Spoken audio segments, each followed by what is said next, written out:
ঈদের দিনে শেরপুর জেলা কারাগারে বন্দীদের জন্য বিশেষ খাবার, স্বজনদের সাথে সাক্ষাৎ ও সাংস্কৃতিক অনুষ্ঠানের ব্যবস্থা করেছে শেরপুর কারা কর্তৃপক্ষ। বৃহস্পতিবার সকালে কারাগারে বন্দীদের দেয়া হয় বিশেষ খাবার, সুযোগ দেয়া হয় স্বজনদের সাথে বিশেষ সাক্ষাতের।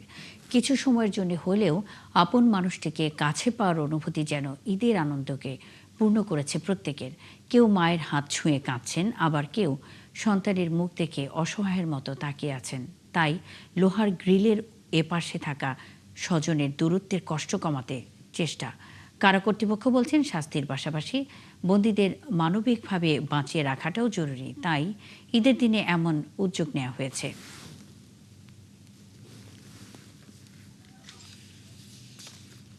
এর আগে বহুত দেখছি, কিন্তু এবারে যে আয়োজন করেছে আসামিদের জন্য খুব ভালো আয়োজন করেছে। এখানে পরিবেশটা আমার কাছে অনেক ভালো লাগছে। যারা ভিতরে আছে আসামিরা, ওরাও অনেক খুশি আছে, ওদের সাথে আমরা কথা বললাম, ভালোভাবে দেখা করতে পারলাম। মিষ্টি বিতরণ করেছে এবং সেমাইও তারা অনেক সাক্ষাৎ করতে যারা আসছেন তাদেরকে খাইয়েছে। আসামির সাথে দেখা করতে পারছে এবং কথাবার্তা বলতে পারছে এবং ওরাও ভিতরে খুব ভালো আছে এবং ভালো আছে এবং খাওয়া দাওয়া ভালো আছে এবং মানে আজকের পরিবেশটা একটু অন্যরকম লাগতেছে। কারা অভ্যন্তরে আমরা বিভিন্ন ধরনের প্রোগ্রামের আয়োজন করেছি।